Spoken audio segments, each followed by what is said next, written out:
వాయమ్మో ప్రియుడితో కలిసి ఇల్లు కట్టుకునేందుకు కన్నె బిడ్డని ఆ మహిళ ఏం చేసిందంటే పెళ్లిళ్ళయ్యాక కూడా వేరొకరి ప్రేమలో పడుతూ జీవితాలను నాశనం చేసుకుంటున్నారు. చాలా మంది నచ్చిన వాళ్ళతో వెళ్ళిపోయేందుకు కట్టుకున్న వాళ్ళను కన్న బిడ్డలను ఏమైనా చేస్తున్నారు. ప్రాణం తీయడానికి కూడా ఏమాత్రం వెనకాడడం లేదు. తాజాగా ఓ మహిళ తన ప్రియుడితో కలిసి సొంత కుమారుణ్ణి కిడ్నాప్ చేసింది. ఓ చోట దాచేసి మరీ ఇంటికి ఫోన్ చేసి 25 లక్షలు డిమాండ్ చేసింది. అయితే ఈ డబ్బులతో ప్రియుడితో కలిసి ఆమె ఓ ఇల్లు కూడా నిర్మించాలనుకోగా చివరకు విషయం వెలుగులోకి వచ్చింది. రోజు రోజుకు మానవ సంబంధాలు పూర్తిగా మంట కలుస్తున్నాయి. పెళ్లిళ్ళు అయ్యాక కూడా ఇతరులపై ప్రేమ ఆకర్షణ పెంచుకుంటూ తమ జీవితాలను నాశనం చేసుకుంటున్నారు. కట్టుకున్న భర్త, కన్నవాళ్లు, పుట్టిన వాళ్లను సైతం కాటికి పంపుతూ అడ్డు తొలగించుకుంటున్నారు. అలాంటి పనికే సిద్ధమైంది ఓ మహిళ. ముఖ్యంగా తన ప్రియుడితో కలిసి ఓ ఇల్లు కట్టుకునేందుకు కన్న బిడ్డనే కిడ్నాప్ చేసింది. ఆపై ఓ చోట దాచేసి మరీ గొంతు మార్చి ఇంటికి ఫోన్ చేసింది. 25 లక్షలు ఇవ్వకపోతే మీ బిడ్డను చంపేస్తామంటూ బెదిరించింది. కానీ చివరకు పోలీసులకు చిక్కి ఊచలు లెక్కబెడుతోంది. బీహార్లోని చాప్రా జిల్లాకు చెందిన బబితాదేవికి అప్పటికే పెళ్లైంది. భర్తతో పాటు 2 పిల్లలు కూడా ఉన్నారు. భర్తే జీవితం, పిల్లలే సర్వస్వంగా బతుకుతున్న ఈమె జీవితంలో నితీష్ కుమార్ అనే వ్యక్తి వచ్చాడు.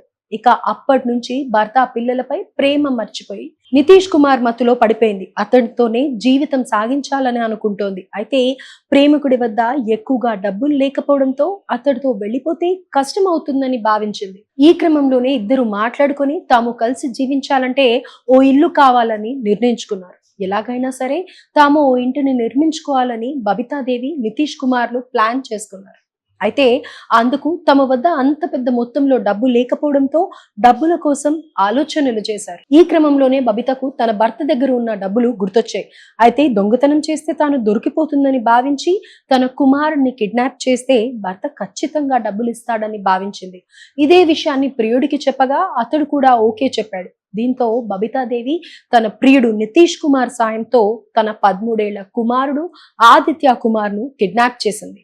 ఆపై నితీష్ కుమార్ బాలుని తీసుకుని పాట్నా వెళ్ళగా ఓ చోట బంధించారు. ఈ క్రమంలోనే బబితాదేవి, నితీష్ కుమార్లు గొంతు మార్చుకుని మరీ ఆమె భర్తకు ఫోన్ చేశారు. మీ కుమారుడు ఆదిత్య కుమార్ను కిడ్నాప్ చేశామని చెప్పి 25 లక్షల రూపాయలు ఇస్తేనే అతన్ని ప్రాణాలతో అప్పగిస్తామని అన్నారు. లేదంటే చంపేస్తామని బెదిరించారు. దీంతో బబితాదేవి భర్త పోలీసులకు ఫిర్యాదు చేశాడు. కేసు నమోదు చేసుకున్న పోలీసులు రంగంలోకి దిగారు. ముఖ్యంగా ఆదిత్య కుమార్ తండ్రి, తల్లి బబితాదేవి విచారించారు. ఈ క్రమంలోనే బబితాదేవి తీరు అనుమానాస్పదంగా ఉండడంతో పోలీసులు తమదైన స్టైల్లో విచారించారు. ఈ క్రమంలోనే ఆమె తన కుమారుణ్ణి కిడ్నాప్ చేయించానని చెప్పగా పోలీసులు షాక్ అయ్యారు.